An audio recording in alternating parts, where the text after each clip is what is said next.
उस समय के बाद बा जब श्रवण कुमार अपने माता पिता के बैठाए के कंवर में चारों धाम के यात्रा करावा था।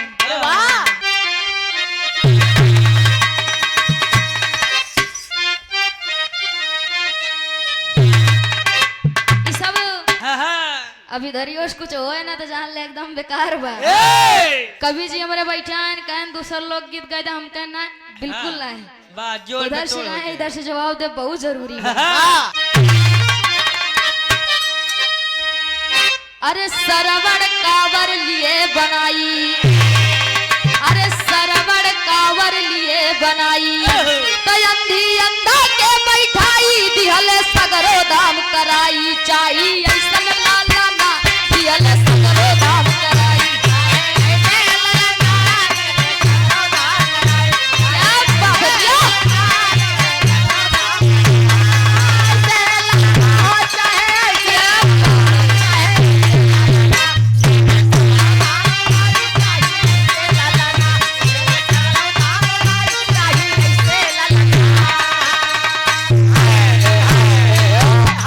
सरवण कुमार धियंदा के कांवर में बैठाए गए, चारों धाम के लिए निकल गए। श्रवण कुमार जब अंधे अंधा के बैठाए के कांवर में चारों धाम की यात्रा करावे निकल गए, तब आगे भवा का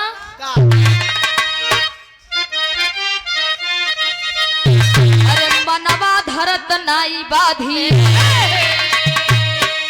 अरे मनवा धरत नाई बाधी तब बेटवा जल्द पियावा नीर सरवण पहुँचे सरजू तीर मान कर उनकर कहाना सरवण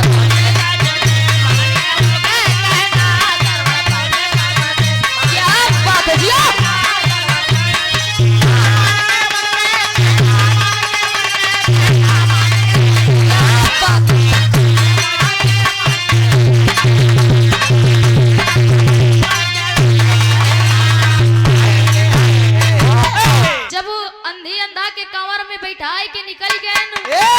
तब रास्ता में अंधी अंधा के प्यास लगी। जब प्यास लगी तो सरवण से कहन बेटवा हमके से कहूँ छाव बैठाई के एक लोटा पानी पिया दे तो बहुत ठीक हो जाता है, प्यास बहुत तेज लगी बा।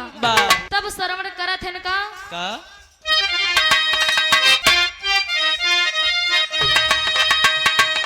अरे सरवण भरन लगे जब पानी, अरे सरवण भरन लगे जब पानी तो अपने मनवा में मुस्कानी सरवण मारे बान तानी जानी मिल के नारे ना दशरथ मारे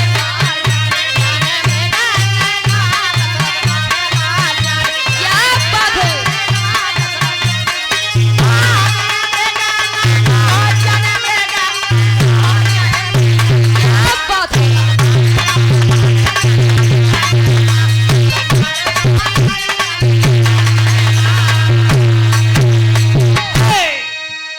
सरवण कुमार अंधी अंधा के एक पेड़ के नीचे बैठाई के घड़ा लई के नदी किनारे पहुंच गए। जब नदी किनारे पहुंच गए तो ही जंगल में अयोध्या के राजा दशरथ शिकार खेले निकला रहे। जब सरवण कुमार घड़ा से पानी जब नदी में भरे लगे तो घड़ घड़ घड़ घड़ घड़ घड़ घड़ घड़ की आवाज आए तो राजा दशरथ सोचन कोनो शिकार मिली के बा, कोनो जानवर या नदी में पानी पियत बा, बिना देखे तीर चलाए देन। जब बिना देखे तीर चला देन तो आगे भवा का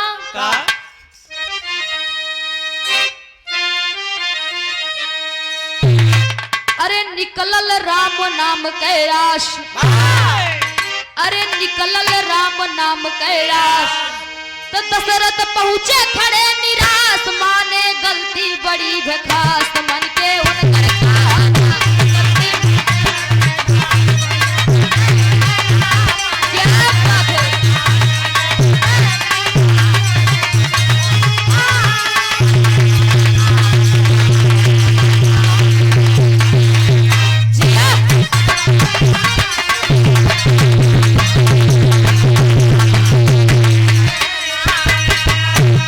दशरथ बिना देखे जाने सोचे समझे जब तीर चलाए दे, तीर जैसे लगी श्रवण कुमार राम नाम लई के खूब तेज चिल्लाने, हाय हाय हरे राम हरे राम। जब देखा थे कि श्रवण कुमार हाथ जोड़ के श्रवण के पैर पे गिर गए, वाह कहन आज हमसे बहुत बड़ी गलती हुई क्या, हम जानबूझ के तीर नहीं चलाए। श्रवण कहन कौनो बात ना न राजन, जानबूझ के नहीं करे गलती है बा। लेकिन श्रवण राजा दशरथ से कहन का अगले बंद में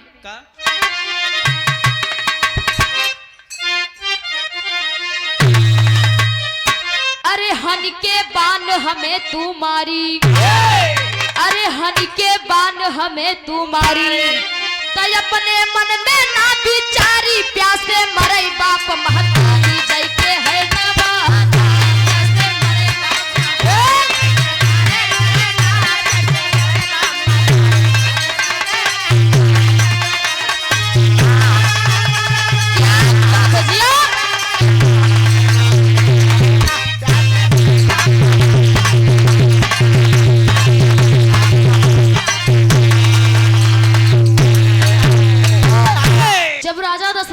अपन गलती माना था श्रवण से। श्रवण कहे देखा गलती माफी तबे तो कम मिल सका था कि वही पेड़ के छांव के नीचे हमार माता पिता बैठा प्यास से मरा था, जा उनके एक लोटा पानी पिया जा, अब पिए के बाद तब हमार मरे वाली बात बताया। तब राजा दशरथ घड़ा में पानी भर के चलन कहा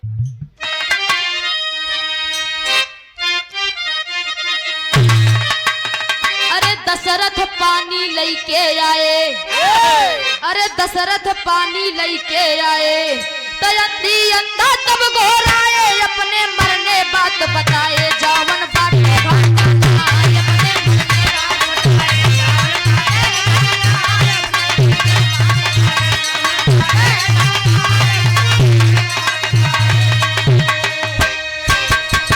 जब राजा दशरथ घड़ा में पानी लेके आए, अंधी अंधा के बिने बोले हाथ में पानी पकड़ावा था।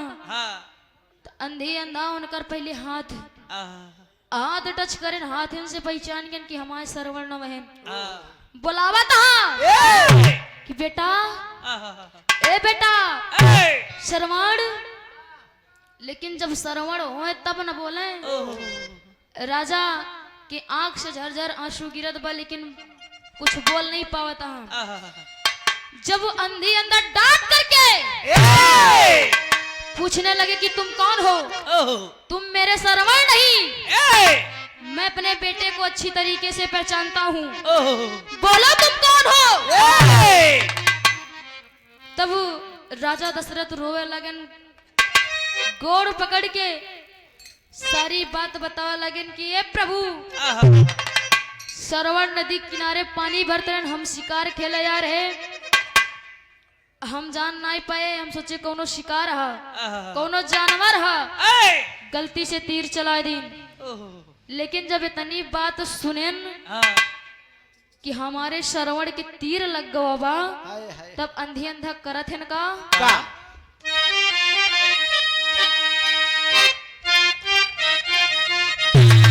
अरे अंधी अंधा दिहले श्राप, अरे अंधी अंधा दिहले श्राप, अरे मरबा पुत्र विरह में आप जइए रामचंद्र वनवास, जावन बाटे घाटा था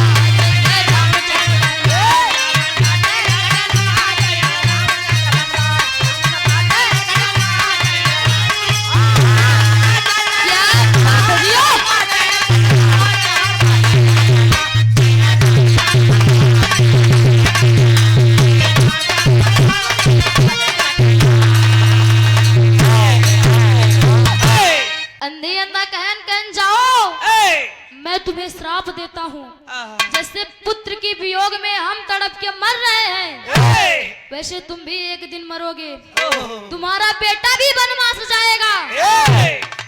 अंधी अंधा बाबूजी राजा दशरथ के श्राप दई के तुरंत अपन प्राण त्याग दे। जब रामचंद्र के जन्म भवा, आप सब देखे होंगे रामायण में कि रामचंद्र के 14 वर्ष वनवास हो गवा। वाह जब उनकर 14 वर्ष वनवास हो गवा तो राम के वियोग में राजा दशरथ के प्राण गवा।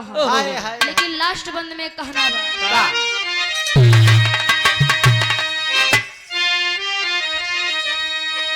अरे पप्पू यादव कह कविताई, अरे पप्पू यादव कह कविताई तो कितना बतिया आज बताई, मुस्कान चंचल से गीत गवाई, जावन बाटे घाटा